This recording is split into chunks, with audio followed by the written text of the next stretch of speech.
Hi guys, you're welcome back to my channel. In today's tutorial, I'll be teaching you how to make this wonderful dress with the eye hole and the princess dart. Please do not forget to subscribe to my channel if you find this video helpful, and turn on your notification bell to get notified when I upload a new video.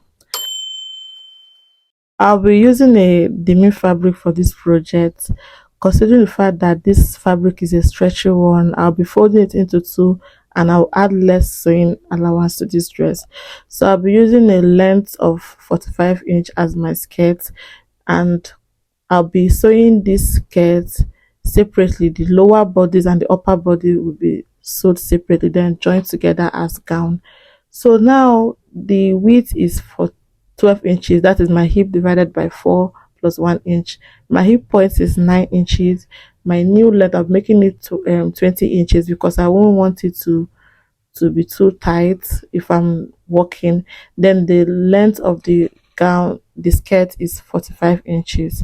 So all these places that I've marked, I will kind of join them together. So before I do the joining together, first of all, measure my waist divided by 4, which is 8, plus 1 inch sewing allowance. I'll be making it 9. Okay, so after marking the 9, the next measurement I'll be taking in is my hip measurement, which is 44 divided by 4, which is 11, plus 1 inch sewing allowance, making it 12. So for my new measurement, I'll be adding exactly the same thing I added at the waist, but I'll add extra 1 inch allowance to make it a bit free, which is 10. Okay, for the lower part of the skirt, I'll mark the same 10 inch at the lower part, because I don't want the skirt to be too fitted. I don't want it to be tight. Okay, considering the fact that it's a stretchy fabric, so it's going to actually gum to my body. So now I'll be connecting all these points together to give you this skirt shape. So this is me trying to join these points together.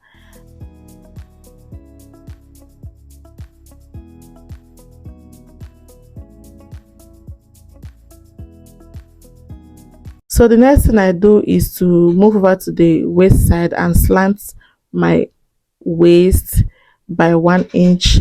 So just do it the way I'm doing it. So the next thing is to cut on the lines that we've already marked, and also trim up the the skirt slant. So I'll move over to the back side. I'll fold my fabric into 2. So place the front pattern or the front part to the fabric, considering the zipper allowance, I mean, which is going to be 1.5 inches.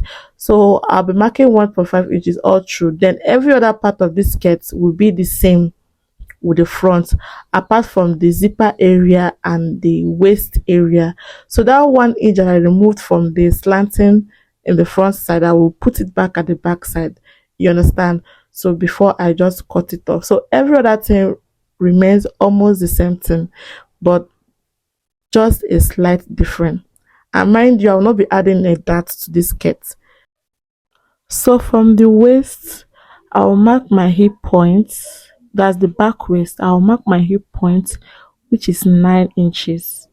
Okay, so I'm going to zoom it closer so you will see clearly what I'm showing you. So I'll mark from the waist, that's the back waist, to my hip point, which is 9.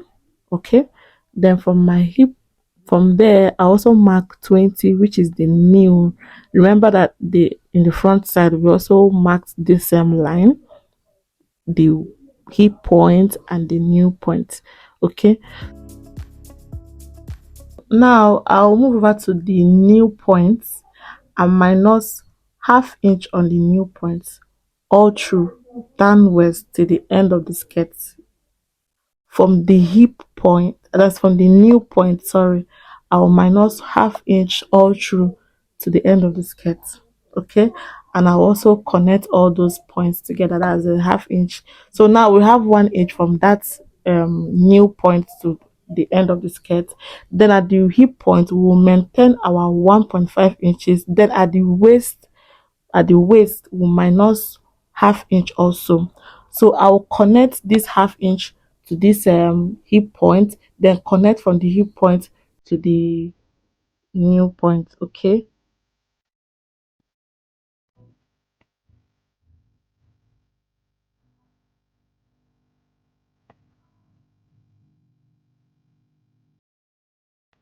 The reason for all this back alteration is to make sure that there is no bulging at the zip side and the hip side is sitting pretty fine at the back. The waist is, sitting pretty, so you know that our back side is not actually as flat as the front side. So now the next thing I do is to trim out all the lines that we've marked, the half-inch alterations that we've done so far. So in some cases you can also use 1 inch for all those alterations. So for the upper bodice, I'll be folding it according to my bust measurement, which is 36 divided by 4, which is 9, plus 2-inch sewing allowance, because I will not be adding too much allowance to this dress. From my shoulder to my under bust is 13, and my shoulder to my half length is 16, but I'm making it 17 because I'll be trimming off some parts when I'm done sewing. So I have waist under bust 13 and width 17. So now my chest line is 7 inches, so I also mark out my chest line. So after marking my chest line, the next measurement I'll be marking is my nipple point, which is 10 inches. So I'll be marking it out also.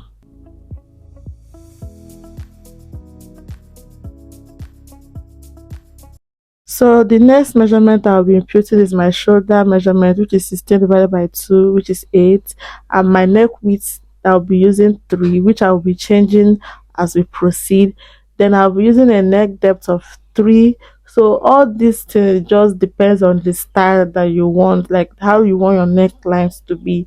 Style that doesn't mean that you necessarily make it 3 or 3 depths. You can just change it.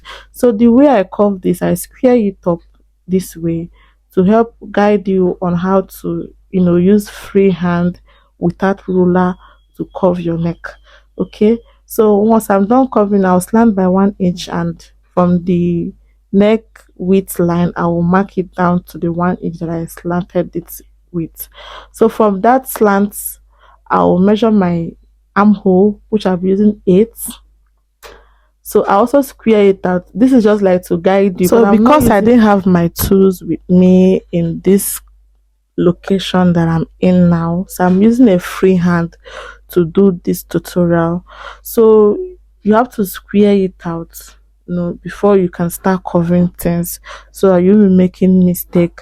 So I'll be changing my neck width to 5, as you can see, and I'll also be changing the depth to 6. So I even made it even deeper than this as we proceed. So it all depends on how you want your neck to be. So I want mine to be a bit wider, so I made it 6 to 5 inches. So then I curved it like this. Okay, so moving over to the armhole, I'll be checking the midpoint of the armhole, which is 4. 8 divided by 2, which is 4. So from that midpoint I'll be coming in by ½ inch. Okay, which I will mark it down from the upper point to the ½ inch, and from the ½ inch I will curve it out to the allowance area. Okay, so I'm making another change on the shoulder of this dress. I'll be minusing 1 inch from the shoulder side, then I will mark it to connect to the armhole. This is because I wanted to have this paparazzi singlet shape like this. So this is the reason why I'm actually making this alteration.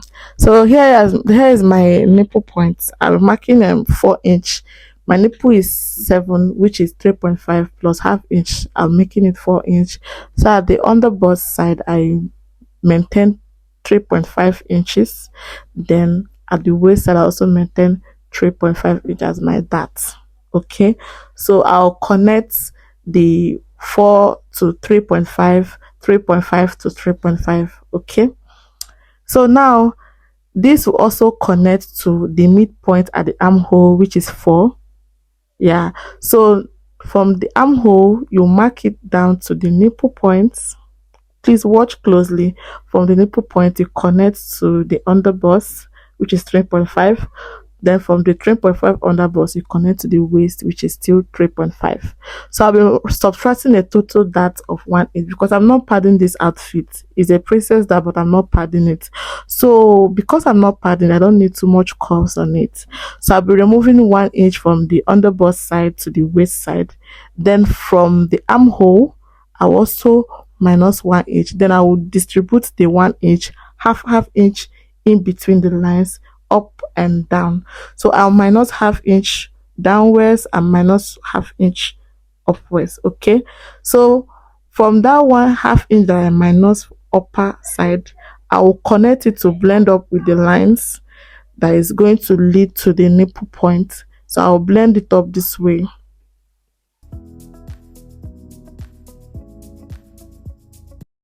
So from the nipple point to the underbust, we'll be covering it down a bit so it can blend up to the half length and underbust.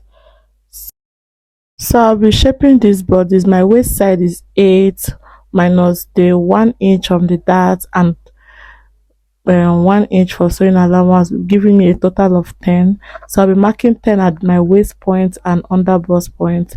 So at the bust point, remember I have 9, which is 36 divided by 4, minus plus my 1 inch sewing allowance and 1 inch that allowance, making it a total of 11. Meaning I purposely made this I purposely folded it to be 11. Okay, so I blend it up then cut it off.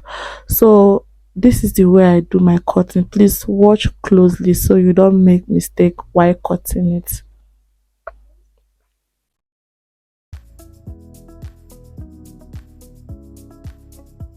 So I just decided to reduce my neckline a bit because I felt like it's still high. So I reduced it by 1 inch, to make it a bit lower. Okay. So the next thing I do is to place my front side to the back side. So I folded the fabric such a way that it can accommodate everything. So look closely on how I was able to achieve this back look. I overlaid the back side, the side front on the center front to match up these lines as you can see on the screen. Okay, so when you are done matching it up, I increase my back neck by 1.5 inch because I wanted it to be a bit higher. So if you want yours to be lower or any other kind of style, you can just do these changes. You don't necessarily have to do exactly what I did. So this is the way I cut off the back side, so you have to watch closely so you don't make mistake while cutting. So at the zipper side, I minus half inch as usual, like I did to the skirt side. Remember, is 1.5 for the zipper allowance. So I blended it up from the neck to that 1.5 inch and trim it. All this is to avoid bulging at the back. So at the overlaid side, I will just remove the side front, then cut out the side back. So that is it for the back cutting. There is no much stress for the back. Okay, if you have watched to this point, kindly give this video a thumbs up and please not forget to subscribe to my channel. By doing so, you are encouraging this small channel to upload more videos. You can check out my tutorial on how I was able to make bias strips. So my part 2 will be uploaded soon, so you can see the rest of the tutorial on this dress. Please see you in my next video. Bye.